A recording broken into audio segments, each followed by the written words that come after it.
우리 하나님께 드려진 예물을 봉헌하는 순서를 갖겠습니다. 할렐루야. 우리 임마누엘 셀의 송현정 권사님 가정에서 11조를 비롯해 각양 예물을 드렸습니다. 이하 또 계좌로 또 예물 드린 여러분들을 축복하며 또 그리고 격려합니다.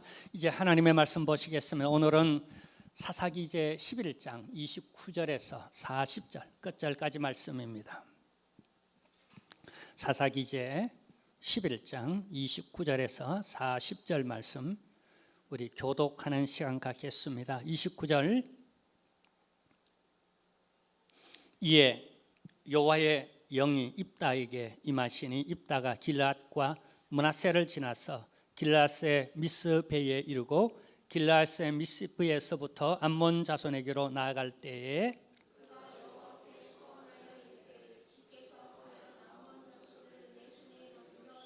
내가 암몬 자손에게서 평안히 돌아올 때에 누구든지 내 집 문에서 나와서 나를 영접하는 그는 여호와께 돌릴 것이니 내가 그를 번제물로 드리겠나이다 하니라.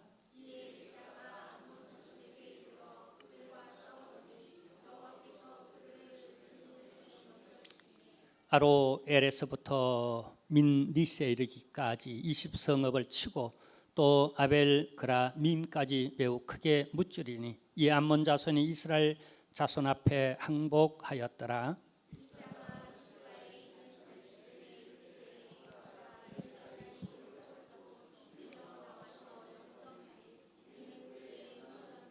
입다가 이를 보고 자기 옷을 찢으며 이르되 어찌할꼬 내 딸이여 너는 나를 참담하게 하는 자요 너는 나를 괴롭게 하는 자 중에 하나로다. 내가 여호와를 향하여 입을 열었으니 능히 돌이키지 못하리로다 하니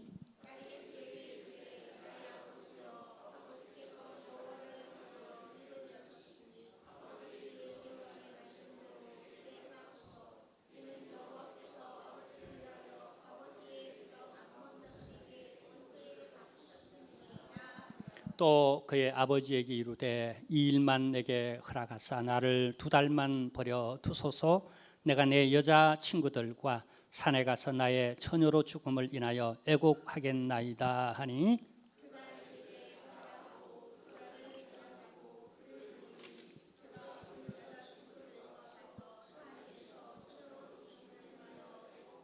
두 달 만에 그의 아버지에게로 돌아온지라 그는 자기가 서원한 대로 딸에게 행하니 딸이 남자를 알지 못하였더라.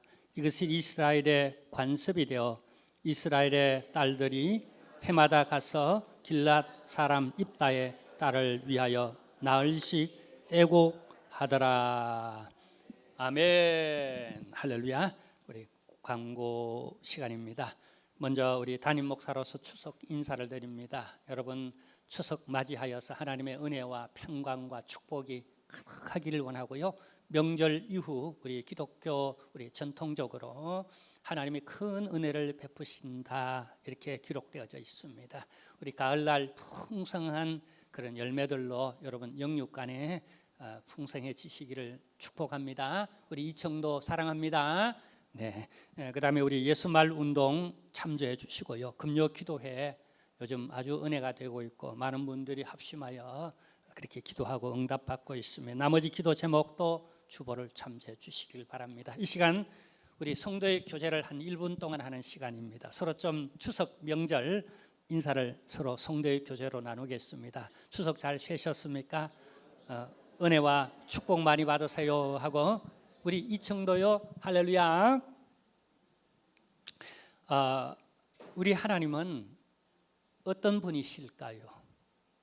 우리 저마다 교회 다니고 신앙생활을 하는데 왜 각자 저마다의 신앙의 스타일이 좀 다를까요? 어떤 분은 불러 하고 또 어떤 분은 차분하게 기도해야 은혜가 되어지는 등등 여러 스타일들이 있습니다. 여러 요인이 있겠지만은 가장 결정적인 신학적 요인은 신관에 달려 있다고 합니다. 내가 하나님을 어떻게 만났는가, 어떤 이미지를 가지고 어떻게 인지하고 있는가, 그게 달려있대요. 자, 그 가운데 오늘 성경에 나타난 우리 하나님은 어떤 하나님일까요? 우리가 이 하나님의 이미지를 가지고 오늘 계속 하나님의 말씀을 들어야 합니다. 그죠? 우리가 하나님과 대화할 때, 하나님과 말씀을 나눌 때 우리 존재를 인정하고 하나님의 살아계심, 또 여기 계심을, 그 앞에 있음을 인지하고, 그 다음에 그분에 대한 이미지를 어떻게 그려나가느냐에 따라 가지고 아다르고 어다를 수가 있어요. 인간이 전달하는 내용들은 그냥 아무리 그냥 뛰어난 인간이라도 하나님 앞에 어떻게 교제하고 그분의 음성을 다 우리가 해석하고 분별해낼 수 있겠습니까? 근데 오늘 성령이 도울 줄로 믿습니다. 그분을 의지하고 그 다음에 그분의 이미지를 그려가면서 우리가 오늘 말씀을 함께 같이 나눌 때에 100% 200% 하나님이 주시고자 하시는 말씀의 계시가 우리 안에 전달될 줄로 믿습니다. 할렐루야. 그러면 어떤 이미지를 그려야 되는가? 오늘 본문에서 딱 하나로, 한 그림으로 하나님은 어떠신 분이신가? 한번 따라 할까요? 약속의 하나님이시다. 약속의 하나님이에요. 다시 말하면요, 그분은 그분의 존재 자체가 약속을 신실히 지키실 만한 미쁘신 분이라는 것, 성격 자체가, 본질 자체가, 그리고 능력이 그냥 못 약속을 지킬 만한 환경과 능력이 없다는 거예요. 그리고 그분의 한마디 한마디는 1.1핵도 틀림없이 다 성취된다는 거예요. 자기 희생하기까지. 우리는 약속을 했다가도 손해보면 못 지키잖아요. 환경을 핑계대고. 근데 그분은 아들을 희생시키기까지 엄청 손해보면서까지 당신이 한 약속은 반드시 지키시는, 약속에 있어서 정말 신실하신 미쁘신 분이라는 사실이에요. 그래서 그분의 말씀을 아예 뭐라고 말하죠? 신약, 구약. 그냥 옛 약속, 새 약속, 약속 약자를 우리가 쓰잖아요. 자, 근데요, 여러분은 그러면은 약속에 대해서 어느 정도의 비중을, 그냥 세계관, 가치관의 비중을 약속에 관하여 어느 정도 두고 있습니까? 내가 한번 하나님 앞에서 입을 열어서 약속을 했으면은 그 약속을 어느 정도 지키고 있다라고 스스로 평가를 내린다면은, 그러면 하나님은 약속에 대해서 어떻게 보실까요? 근데 약속도 여러 가지 종류가 있는데 가장 우리가 심도 깊은 고차원적 약속이라고 하면은 성경에서는 서원이라고 합니다. 서원. 야곱이 서원하죠? 언제 서원합니까? 보통은 우리가 간단하게 얘기하면 두 종류예요. 하나는 너무 은혜가 되어서 죽도록 주님 앞에 내가 헌신하고 싶어서, 그래서 신학교 가겠습니다. 제가 대학 시절에 은혜를 받으니까 얼마나 가슴이 뜨겁고 주님이 너무너무 사랑스럽고 귀해 보이고 내 그냥 목숨 다하여 주님 앞에 내 청춘도 젊음도 내 그냥 몸도 마음도 다 드리겠습니다. 그래서 신학 가겠습니다. 이런 아마 결단이 없었다면은 뭐 취직 자리가 졸업하니까 나고, 그 다음에 또 신학하면서 또 여러 가지 우여곡절이 있고, 또 개척교회 저 지하에서 한 10여 년 이상을 보내면서 여러 가지 마음이 흔들렸을 겁니다. 근데 그런 유혹들을 제가 그냥 크게 의식하지 않았던 것은 나는 약속을 했으니까, 소원을 했으니까 이길 뿐이다라고, 사람이 몇 가지 마음을 가질 때 갈등하는 것이지 뭐 이 길밖에 없다, 죽어도 이 길 간다라고 딱 그냥 딱 고정되어 있을 때는 크게 흔들림이 없어요. 세상은 물결 치는, 파도 치는 어떤 환경 따라, 바람 따라, 유행 따라, 내 감정 따라, 그 다음에 사람에 따라 가지고 여러 변수들이 그냥 파도가 막 치잖아요. 그때마다 출렁거리면 이게 어떡합니까? 근데 서원을 딱 하고 나니까요, 서원은 이런 장점이 있고 참 좋은 거예요. 오럴 로버츠 목사님, 프린스턴에서 이분이 본래 잘 나가는 의사였어요.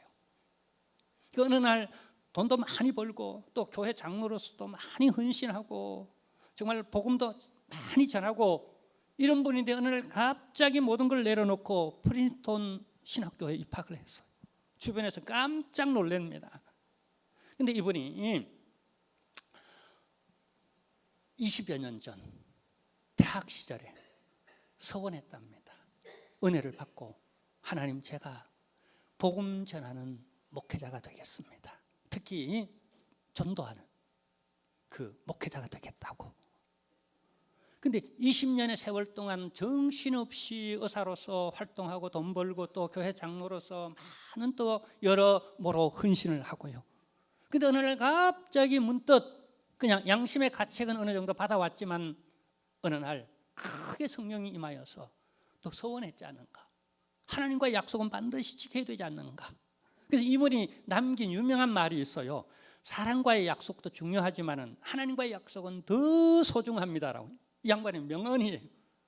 그리고 신학교에 가서 신학 공부를 하고 그 다음에 목회를 했는데 세계적으로 전도학에 대한 관심을 가진 교수나, 저도 신학교에서 전도학을 강의하면서 이분의 책을 여러 권 읽었고요.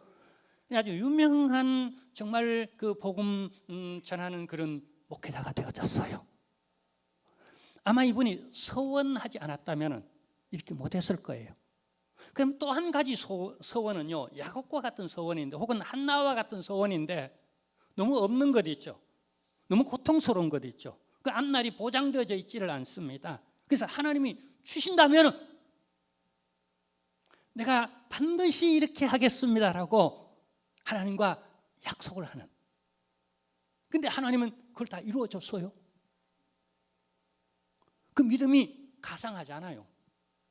정말 그대로 지킨다면 하나님이 못 줄 게 뭐 있겠어요. 구원의 통로로, 축복의 통로로 하나님은 사람을 쓰시고자 하시는데 이 마지막 때에 사람을 건져내고 어느 때든 그 시대에 하나님 나라와 민족을 구원해내고 축복의 통로, 구원의 통로로 사람을 쓰시기를 원하시는데 누구를 쓰시겠습니까?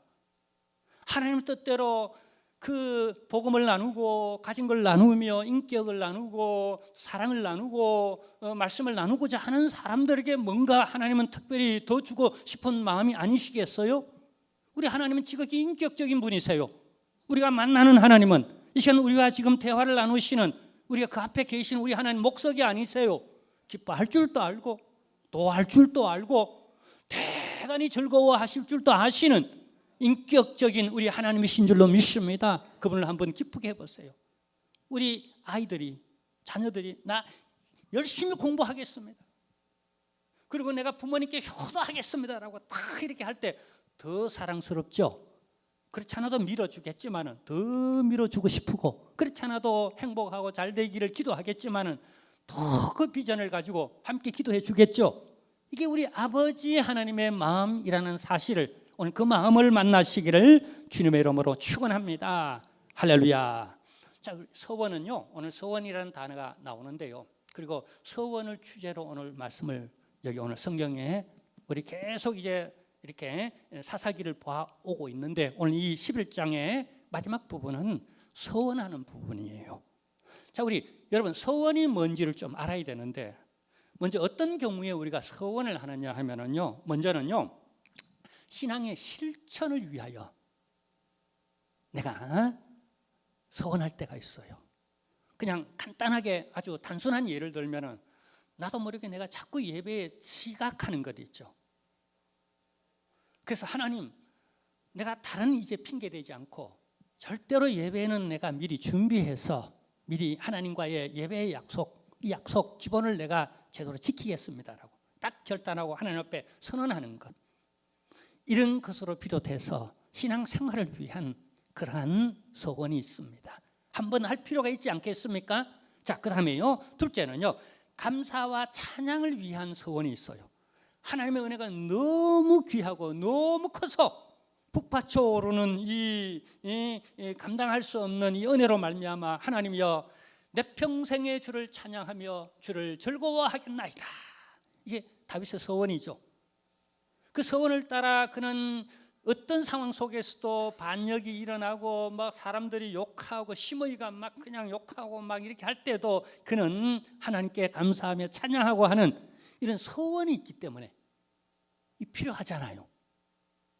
그리고 수많은 그 속에서 시편을, 주옥 같은 그 시편을 그러니까 만들어내는 이런 은혜들, 자, 이런 결단을 이런 결단 꼭 필요하잖아요. 그 다음에 또요, 또 어떤 때는요, 변화와 성장을 위한 소원이 필요할 때가 있습니다. 맨날 그냥 안전뱅이 신앙으로 언제적 신앙생활을 했는데 이만큼 신앙생활하고 내 직분이 이 정도 되어지고 이만큼 내가 하나님 앞에 말씀을 듣고 성경을 알면 그만큼 내가 이렇게 자꾸 자라나야 되는데 그러지 못하기 때문에 이 부분에 있어서 하나님, 내가 밥 먹기 전에는 꼭 하나님의 성경 말씀 영의 양식을 먼저 한번 먹겠습니다. 저희들이 처음에 이제 목회하면서 그냥 제대로 이제 새벽 기도가 잘 안 되고 또 큐티 생활이 잘 안 될 때는 하나님, 내가 큐티가 안 하면은 그날은 아침밥 안 먹겠습니다라고 이렇게 뭐 작정하고 덤벼드는 것 있죠. 그러다가 어느 정도 훈련되어지니까 이제는 그냥 그런 소원 안 해도 되어지는 것. 이런 변화와 성장을 위한, 어떤 사람은 또 내가 금년에는 꼭 담배를 끊겠습니다. 끊는다 그랬는데 그게 마약 같아서 이게 끊어지지 않게 하나님 앞에 작정하고 그 새 첫 송구영신 예배에 나와서는 끊겠다고 손 들고 작정하고 좀 기도해 주세요 이렇게 선포해 놓고는 그냥 그러다 보니까 그 평생 못 끊던 담배가 끊어지는, 할렐루야, 이런 소원들이 필요해요. 그 다음에 네 번째는요, 사역을 위한 소원이 있습니다. 하나님, 제가 선교사로 나가겠습니다. 하나님, 제가 신학 가서 목회자가 되겠습니다. 이런 소원이 있기에 의사생활 잘 나가던 그런 로버트 목사님도 신학교 가서 목회자가 되어졌어. 여러분, 우리 의사가 다른 직업이 나쁘다는 건 아닙니다. 모두 다 신학 가서 다 목회자가 되면 누가 장로님 하겠어요? 누가 권사님하고 안수집사님하고 그냥 교사하겠어요? 그러나 어떤 사람은 분명히 소명 따라 하나님 주신 은사를 따라 신학 가야 될 사람이 있을 줄로 믿습니다. 그때는 내 결단을 위해서 하나님과 사람 앞에서 제가 소원합니다라고 그렇게 해놓으면은 인간이 연약하기 때문에 요동칠 수 있지 않습니까? 그때 뭔가 심지 굳게 초지일관으로 그냥 그가 개척교회를 하든 그냥 몸이 아프든 누가 그냥 교회 안에 무슨 문제가 일어나 힘들든지 간에 막 그냥 뚫고 나가는 이 힘이, 그죠? 초지일관, 그렇지 않겠어요? 근데 오늘날 문제는 뭐죠? 너무 소원을 하지 않는다는 것. 말씀을 들었는데, 하나님 음성을 들었는데 하나님이 이렇게 하라고 하는 게 분명한데 의지가 약해서, 그 의지가 그냥 스스로도 알기 때문에 그래서 결단을 잘 하지 않는 것, 더더군다나 소원을 하지 않는 것. 자, 근데 소원은 본질적으로 기본적으로 반드시 지켜야 합니다. 자, 왜 그러냐 하면은 성경 민수기 30장 1절 2절에 보면은요, 하나님은 소원에 관한 말씀을 주십니다. 함께 읽겠습니다. 모세가 이스라엘 자손 지파의 수령들에게 말하여 이르되 여호와의 명령이 이러하니라. 자, 명령이라고 말합니다. 그 다음에요, 사람이 여호와께 소원하였거나 결심하고 서약하였으면은, 여기 서원과 서약을 동일선상에 놓고 있어요. 그냥 깨뜨리지 말고 그가 입으로 말한 대로 다 이행할 것이니라. 목사가 되겠습니다라고 목사 안수 받을 때에 하나님과 사람과 노예 목사님들 앞에서 제가 서약했어요. 이 길 가야 됩니다. 근데 중도에 포기하고 딴 길 가는 사람은 뭐예요?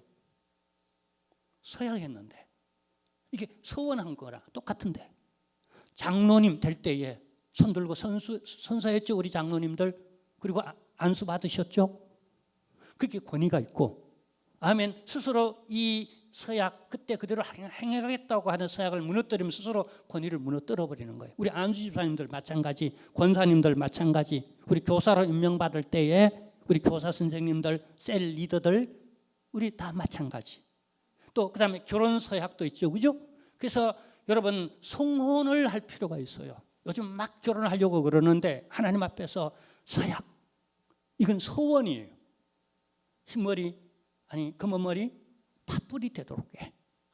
정말 변절하지 않고 딴맘 그냥 사람이 일부러 가리지 않고 하나님 앞에 이 약속을 지키겠습니다 하라고 이렇게 해야 되는 거예요. 그래서 서약은 좋은 겁니다. 서원은 아주 좋은 겁니다. 전도서 5장 4절에도 이렇게 지혜의 왕이었던 솔로몬이 뭇 백성들에게 하나님의 성령의 계시로 말미암아 서원에 관하여 이렇게 전달하고 있어요. 우리 한번 전도서 한번 같이 보겠습니다. 5장 4절인데요. 이렇습니다. 함께 읽겠습니다. 네가 하나님께 서원하였거든 갚기를 더디게 하지 말라. 하나님은 우매한 자들을 기뻐하지 아니하시나니 서원한 것은 갚으라. 우매하다는 건 뭐죠?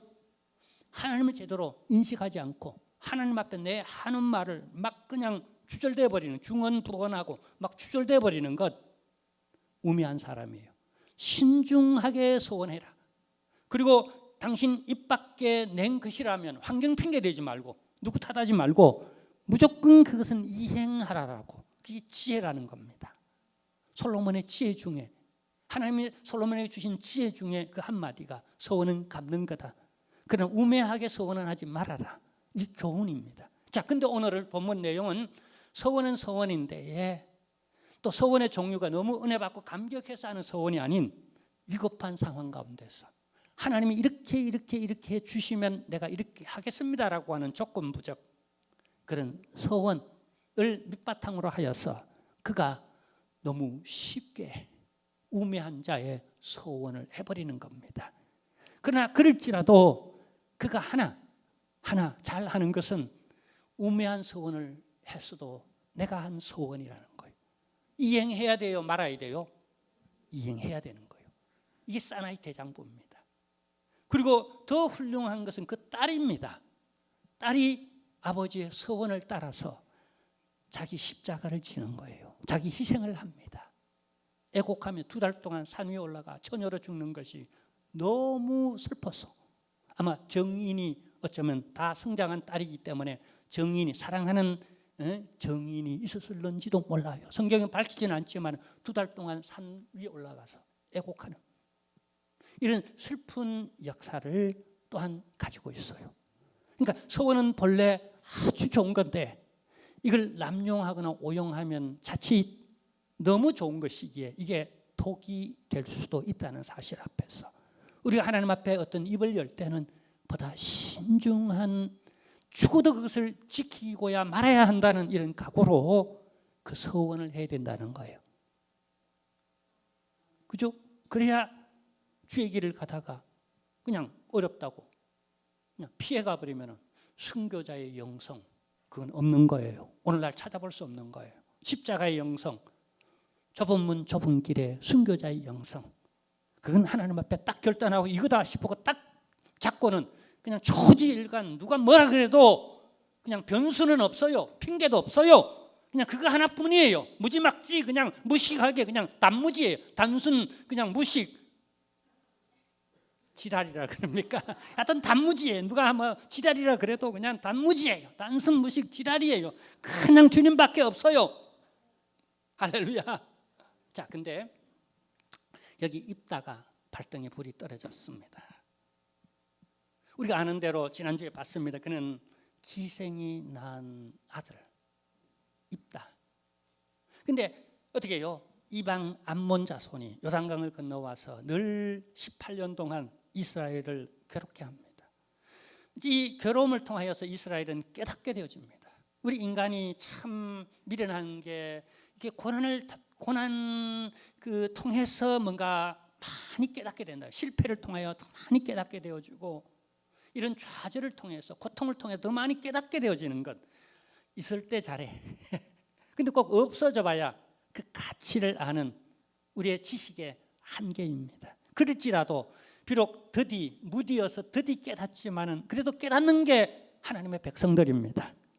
아멘. 저도 늘 보면 그래요. 한 대 얻어 터지고 나서야 아이고 주여 그러면서 겸손해지고 주여 그러면서 더 진지하게 기도해지고 더 말씀이 이렇게 들어오는 것 있죠. 이렇게 더 깊이 내 안으로 들어오는 그런 우리는 연약함을 가지고 있습니다. 어쨌든 때로는 이렇게 고난도 축복입니다. 예수님 안에서 우리 선택받은 믿는 사람 안에서는 고난도 변장한 또 다른 하나님의 은혜와 사랑인 줄로 믿으시기를 주님의 이름으로 축원합니다. 할렐루야. 자, 어쨌든 하나님 앞에 긍휼을 잊게 되었어요. 근데 하나님의 방법은요, 근사하고 멋지고 대단한 사람을 통하여서 이스라엘을 구원해내는 게 아니에요. 이 구원의 통로, 축복의 통로가 대단하고 굉장한 사람을 통해서, 능력 있는 사람을 통해서 해낼 것 같지만은 아니에요. 누구였죠? 이스라엘 사람들이 너는 필요 없어. 우리 이스라엘 민족의 자존심을 꾸기는 그런 그냥 기생의 자식이 우리 이스라엘 멤버라니 이 말이 아니야 하고 쫓아버렸죠. 그래서 그는 이스라엘 땅에, 그 넓은 땅에 땅 한 평, 몸 하나 어떻게요?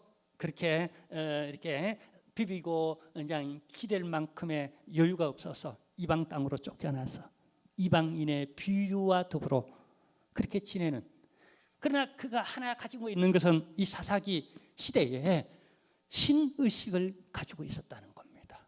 장로들이 그를 찾아왔을 때에 장로들은 한마디도 하나님이라는 얘기를 그에게 하지 않습니다. 하나님이 당신을 선택한 것 같다, 하나님의 은혜 가운데 우리가 한번 같이 힘을 합쳐서 적을 물리치자, 이렇게 말하지 않고 어떤 정치적 어떤 조건만 내세웁니다. 그렇지만 입단은 그 가운데 정말 너희들이 하나님 앞에서 내가 말한 대로 그 약속을 지키겠느냐라고 이제 하나님을 끌어오는 거예요. 그러니까 그는 비류들과 섞여 살면서 비록 창기와 세리 같은 삶을 살았지만 출신이 창녀의 아들이니까, 그렇게 또 살아라고 내쫓아 버렸으니까 그 환경 속에 그렇게 살면서도 그는 하나님 신의식을 가지고 있었다는 것. 그래서 예수님께서 너희보다도, 너희 바리새인보다도, 이스라엘아, 너희 잘난 체하는, 너희 자존심 강한 너희보다도 저 창기와 세리들이 앞서 천국에 들어가겠다. 예수님이 하신 말씀이에요. 제 말이 아니에요. 그러니까 우리가 외모로 사람을 판단하지 하면 안 되고, 중심을 보시는 하나님 앞에 우리가 얼마나 하나님을 의식해야 되는지, 그분을 의식할 때라야 우리는 상대 인간적으로 비교해서 우리는 세리와 같지 않고 창기와 같지 않아 감사합니다라고가 아니라, 하나님이요 저들도 긍휼히 여겨주시고 나도 저들만도 어쩌면 내 속은 못한 음탕한 고멜과 같은 그런 존재입니다라고 하는 고백하는 게 더 솔직한 진실이 아닐까요? 그 가면을 하나님 앞에 벗는, 내 있는 모습대로 그대로 하나님을 만나는, 그래야 진찰이 되고 그래야 약발이 먹히지 않겠습니까? 자, 근데 하나님이 이런 고통받는 18년 동안 어려움에 처해 있는 아무도 해결하지 못하는 이 해결을 하나님이 해결하십니다. 됩니다. 하나님이 역사하면 됩니다. 18년 동안 고질병에, 18년 동안 가정의 어려운 문제가, 악한 영이, 그냥 그게 180년일지라도 하나님이 역사하면 됩니다. 아멘. 여러분 됩니다 해보십시오. 따라합시다. 제가 무슨 말을 하든 여러분 100분의 1답으로 됩니다. 성령이 역사하면 됩니다. 우리가 기도하면 됩니다. 하나님이 도와주시면 됩니다. 내가 믿음으로 나가면 됩니다. 어떤 병이든 치유가 됩니다. 여러분 회복이 됩니다. 여러분 자녀가 잘 됩니다. 그 전제가 있습니다. 하나님이 역사하시면. 하나님은 역사하시는, 살아계신, 움직이시는 역동적인 분이시잖아요. 근데 여러분 포기하지 마세요. 그리고 어떤 사람을 어떤 출신, 배경, 지리적 환경, 피부 색깔, 그다음에 뭐 가진 그 유무 이런 것들을 통해서 구분하지 마세요. 가장 못난 사람, 그냥 객관적으로 가장 편한 사람을 통해서 하나님은 이스라엘을 구원하시기로 작정하신 분이세요. 그리고 그 섭리대로 일하시는 분이세요. 그리고 그런 기회가 올 때 내빼지 마세요. 야, 나는 이런 출신이 어디에 사람들 앞에 나서겠어. 그냥 창피만 당하는 거지. 내가 기생의 출신인지 온천하가 다 아는데 내가 나서서 지도자가 되겠다면 누가 나 밀어주겠어? 세상이 오히려 손가락질하면 조롱하겠네. 율법 사회는 그렇습니다. 그렇지만 그가 하나님을 의식했기에 하나님이 역사하면 된다라고 하는, 하나님이 나를 그렇게 쓰시고자 하시면은 그건 누가 뭐라 그래도 옳다라고 하는 이런 의식, 하나님 중심적 여러분 세계관, 그게 회복되기를 여러분 안에서. 그래서 여러분 평가하기를 스스로 어떤 환경 때문에 여러분 낮은 자존감으로 살아갈 이유가 하나도 없습니다. 여러분 하나님이 역사하면 됩니다. 할렐루야. 자, 근데 이스라엘 사람들은 이렇게 전쟁 나갈 때에 일반적으로 꼭 제사를 민족적으로 드리고 하나님 도와달라고. 전쟁은 여호와께 속한 것이니 하나님이요 꼭 하나님 역사하면 우리가 이길 줄로, 승리할 줄로 그렇게 믿습니다. 그렇게 됩니다 라고 그렇게 간절히 기도하고 나갑니다. 근데 이 기도한 다음에, 이런 제사 드린 다음에 입다가 자신감이 없었어요.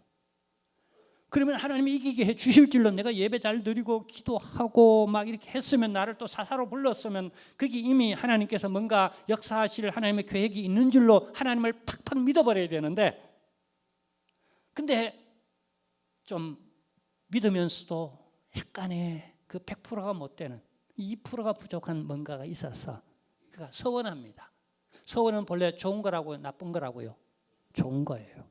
근데 이걸 이 형이 상학적 감사로, 신앙의 고백으로, 은혜로, 주님에 대한 확신으로 시작되었으면 참 좋겠지만은 이게 어떻게 해요? 불신앙, 믿지 못하는 데서 어떤 하나님과의 딜하고자 하는, 거래하고자 하는 이런 본질로 형이 하학적으로 이게 타락시킨 예가 오늘 본문의 예입니다. 서원은 본래 좋은 건데 어떻게 서원합니까? 그가 이런 불신앙을 바탕으로 해서 정치적 거래를 바탕으로 해서 그가 서원하는 내용이 뭐죠? 내가 전쟁에서 이기고 돌아오면은, 이깁니다, 됩니다 했으면 참 좋을 뻔했는데, 그럼 뒤따라오는 뭔가가 없었는데, 이기고 돌아오면, 이게 예배드리고 기도 잘하고 나서 그냥 이기고 돌아오면 이길 줄로 믿습니다, 하나님 도와주실 줄로 믿습니다, 우리 기도가 응답될 줄로 믿습니다, 이렇게 했으면 좋겠는데, 이게 왜 이렇게 안 되느냐 하면은요, 사사시대의 영적 환경, 수준을 우리가 가늠할 수 있어요. 사사마저도.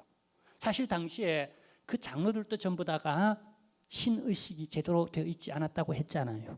근데 이 사사로 부름받은 이 순간에도 그가 신의식은 어느 정도 있었지만 100% 자신을 던져버리는, 의뢰하는, 팍 넘어져 버리는, 근데 중심축은 언제나 자기 환경 속에 두고 그냥 슬쩍 기댔다가 또 이렇게 왔다가, 기댔다가 들어갔다가 뺐다가 훅 하고 안겼다가 또 훅 빠져나오고 하는 이런 스타일, 사사시대의 영적 그런 수준 신앙생활이었다는 사실 앞에 왜 사사시대가 400여 년 동안이나 지속되는가? 이 뿌리를 뽑지 못했기 때문에 그렇게 되어진다. 이게 언제 고쳐지느냐 하면요, 사무엘 시대에 가면은 이게 확 달라져. 그리고 다윗 시대에 가면 확 고정되어지고, 이런 사무엘 시대가 도래하고 다윗 시대가 도래하기를, 이 한국 땅에 이런 역사가 일어나기를 주님의 이름으로 축원합니다. 그 어떤 서원을 하는가? 이렇게 하나님이 승리하게 해주셔서 승리하고 돌아오면은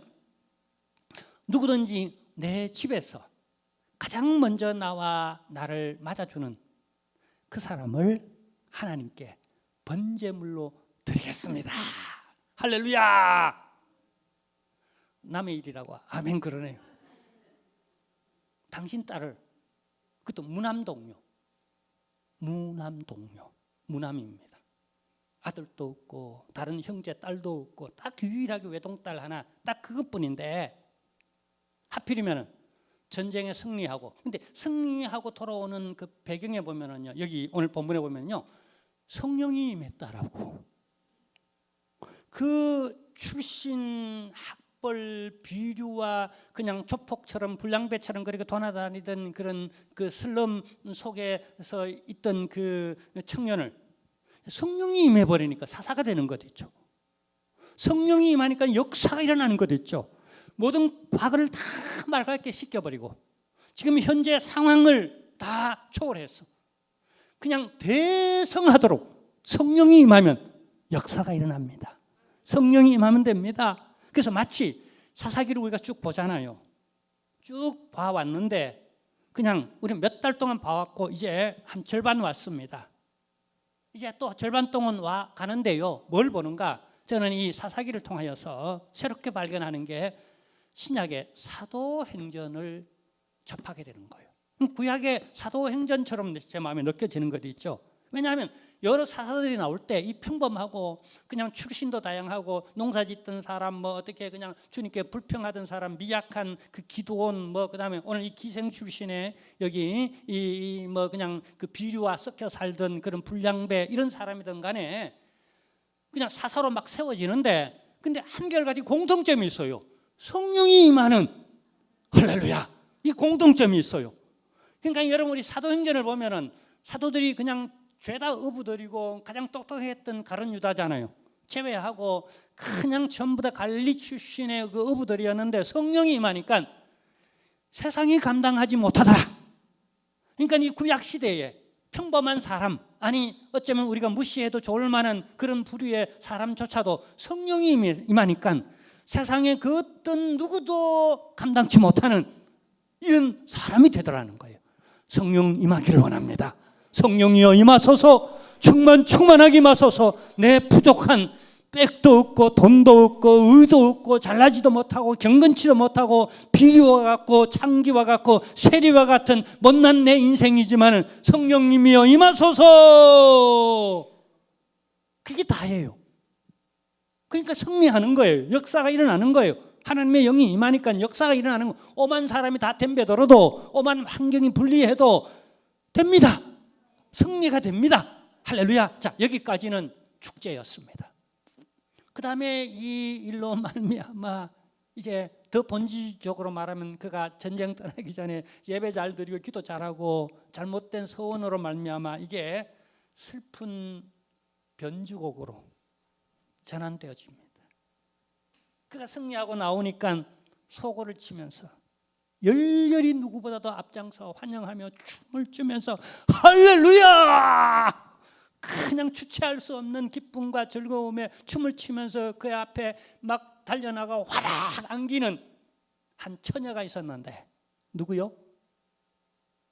이 입다의 외동딸인 거예요. 오늘 성경 시간 관계상 다 읽지 못하지만 얼마나 마음이 아팠던지 그 옷을 다 찢어버립니다. 개성 장군이 되어 누구보다도 기뻐해야 할 이 집안, 이 입다가 가장 슬픈 초상집과 같은 심정이 되고 맙니다. 옷을 찢으면서. 자, 왜 그러면 이런 잘못된 서원을 했을까? 몇 가지 학설이 있습니다. 첫 번째 학설은 정치적 어떤 관계 때문에 이런 서원을 했다라고. 왜냐하면 그는 이스라엘의 장로들이 그를 찾아왔을 때 딜을 하잖아요. 정말 내가 너희 나라를 구해주고 너희 전쟁에서 이기면 나를 그 우두머리로 나를 그렇게 너희 대장으로 나를 삼아주겠느냐라고 정치적 딜을 합니다. 있죠, 그죠?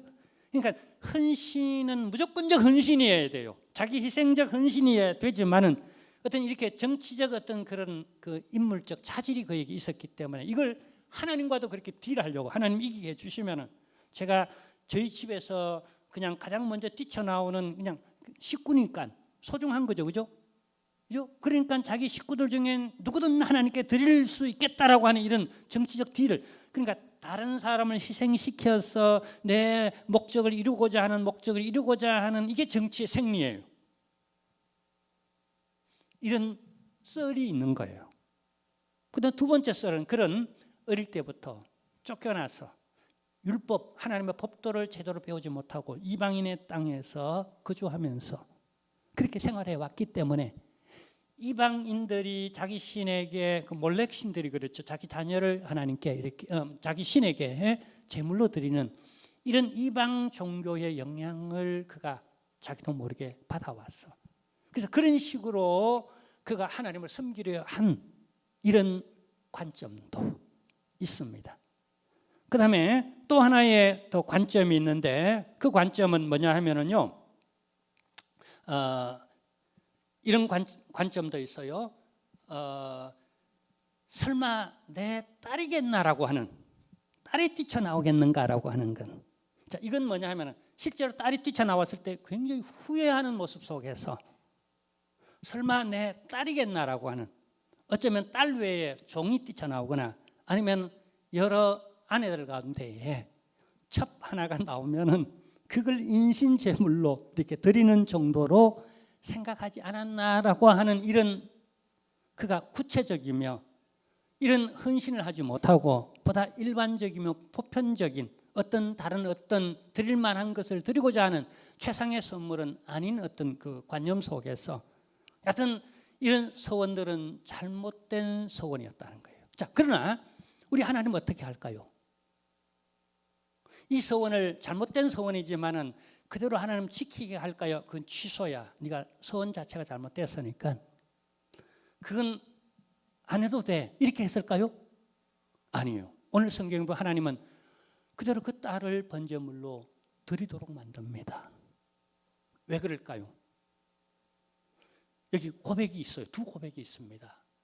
입다의 고백. 내가 잘못된 서원을 했다는 건 깨닫지만은 그대로 자기 서원을 이행합니다. 그 다음에 입다의 딸도 그렇게 애곡하며 2달 동안 고통스럽게 보내지만은 그대로 아버지가 한 대로, 딸이잖아요. 내가 한 게 아니잖아요. 아버지 인생은 아버지 인생이고 내 인생은 내 인생인데 왜 그는 스스로 제물로 드리도록 그렇게 자원할까요? 여기 오늘 말씀의 핵심이 있어요. 주님이 주신 여기 교훈이 있어요. 자, 한번 고백을 들어보세요. 성령님 안에서 이 고백이 들려지기를. 우리가 하나님 앞에 결심하고 각오하고 직분자로서 서원하고 이 목사로서 서원한 이 비중이 얼마나 무거운지, 그 무게감, 책임감, 우리가 장로님으로 장립받고 권사님으로 또 취임받고 안수집사님으로 혹은 우리가 작게는 우리 교사로 교사 역할이 작은 건 아닙니다. 죄송합니다. 하여튼 교사로 임명받고 목사로 이렇게 안수받을 때에 우리의 이 서원하고 서약한 그 무게감, 이게 결코 얇게 작게 생각하면 안 된다는 거예요. 얼마나 무거운지 이 무게감을 오늘 성경에서 느끼게 만들어요. 자, 우리 한번 그 고백을 한번 들어볼까요?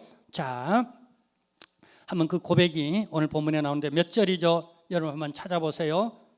자, 우선 여기 5절 한번 다시 읽겠습니다. 조금 전에 봤죠? 35절 시작. 입다가 이를 보고 자기 옷을 찢으며 이르되 어찌할꼬 내 딸이여, 너는 나를 참담하게 하는 자요, 너는 나를 괴롭게 하는 자 중에 하나로다. 자, 내가 여호와를 향하여 어떻게 했다고요? 입을 열었다는 거예요. 사람이 하나님 앞에 입을 여는 것 있죠. 별다르게 큰 의식을 가지고 막 그냥 40일 작정 기도하고 이런 게 아니에요. 하나님 앞에 입을 여는 거예요. 남아 이런 목숨값이에요. 중천금 정도가 아니라 목숨값이에요. 하나님 앞에 한번 입을 열었으면 이게 목숨값이라는 것. 하나님을 제대로 의식해야 돼요. 그죠? 그리고 그 앞에서 내가 말하는 이것들이 아멘, 예 하고 서약하고 이런 것들이 그 입을 연 게 얼마나 큰 것인지 우리는 좀 무게감을 느껴야 돼요.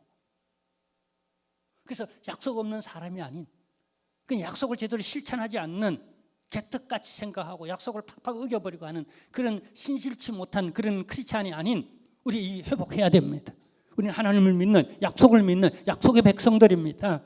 이 약속을 어떻게 여기는가, 이 세계관, 이 가치관이 여러분 안에서, 성령 안에서 믿음으로 열려지는 이런 역사가 일어나기를 주님의 이름으로 축원합니다. 할렐루야, 아멘. 그리고 이걸 받아들이는 딸의 신앙을 보세요. 그러니까 당시 서원하고 약속한 것을 어떻게 생각하는가라고 하는 우리 기독교의 신앙의 기본, 서원에 대한 기독교적 신앙이 무엇인가를 알게 만들고 있어요. 한번 보세요. 딸이 어떻게 고백하는가. 자, 그 다음에 그 딸 고백하는 내용이 몇 절에 나오죠? 36절입니다. 함께 읽겠습니다. 딸이 그에게 이르되 나의 아버지여, 아버지께서 여호와를 향하여 어떻게 해요? 입을 여셨으니 아버지 입에서 낸 말씀대로 내게 행하소서. 이는 여호와께서 아버지를 위하여 아버지의 대적을 암논 자손에게 원수를 갚으셨음이니이다 하니라. 그러니까 아버지는 우리 가정의 가장이시니까, 처녀니까 아직 우리 가정을 대표해서 아버지께서 이런 말씀을 하셨으니 그것은 딸로서 내 책임도 내가 분담해야 할 내 역할, 내 몫도 있다는 겁니다. 대표성의 원리예요. 아담이 범죄했잖아요. 예수님께서 십자가를 지셨잖아요. 믿는 자는 누구든지 구원을 얻으리라. 예수 그리스도를 영접하는 자는 누구든지 하나님의 자녀가 되미니. 할렐루야. 이 대표성의 원리를 따라 당시 이 개념의 유대인들은 상당히 강해요. 그러니까 가장 족장의 그 대표성. 그러니까 아버지가 하나님 앞에 입을 여셨으니 그대로 행하라는 거예요. 십자가를 지고 희생 제물이 내가 되겠다는 거죠. 여기서 예수 그리스도의 그림자를 보시길 바랍니다. 아버지요, 아버지의 원대로 하옵소서. 내 뜻대로 하지 마옵시고 아버지가 구원 계획을 세워놓은 그 계획대로 그대로 내가 희생할지라도 아버지의 뜻이 이루어지기를 원하나이다라고 하는 예수님의 모습. 이 모습이 오늘 우리의 모습이어야 되지 않겠습니까? 우리는 어쩌면 변명하기 바쁘고 책임 안 지려고 하고 도망하기 바쁜 오늘날의 우리들의 모습. 십자가 앞에서 불인해하고 도망했던 제자들. 근데 이 모든 일을 합력하여 하나님은 어떻게 하시는가? 우리 하나님 보세요. 왜 받으시는가? 하나입니다. 이후 이스라엘 역사 가운데에 여러분 인신제물로 제사 드리는 게 사라지게 됩니다. 원 신앙 줄기 가운데서 이 한 오류를 모범을 삼아서 사라지게 만들어요. 그리고 모든 우리 성도들에게 하나님의 백성들에게 하나님 앞에 입으로 말한 그 말은 얼마나 중요한지 신중해야 된다는 것. 그 다음에 그것이 내가 모르고 했더라도 지켜야 한다는 것. 신실하신 하나님, 약속의 하나님. 우리 하나님은 당신의 아들까지 희생시키시며 손해볼지라도 당신의 약속을 지키시는 하나님을 드러내는 이 하나님을 만나시고 여러분 신실한 그리스도인이 되시기를. 하나님 약속 지키십니다. 구원하십니다. 응답하십니다. 도와주십니다. 치유하시고 회복시키십니다. 하나님 아버지 감사드립니다. 은혜 가운데 오늘 또 예배드립니다. 우리의 영광의 하나님 찬양과 우리의 모든 경배의 주가 되옵시고 오늘 주신 말씀 깊이 새기고 주님의 음성으로 담아서 묵상하면서 우리가 신실하신 하나님을 따라서 신실한 성도로 살아가는 우리가 하나님이 우리에게 약속하신 것 다 지킬 줄로 믿습니다. 우리도 하나님 앞에 이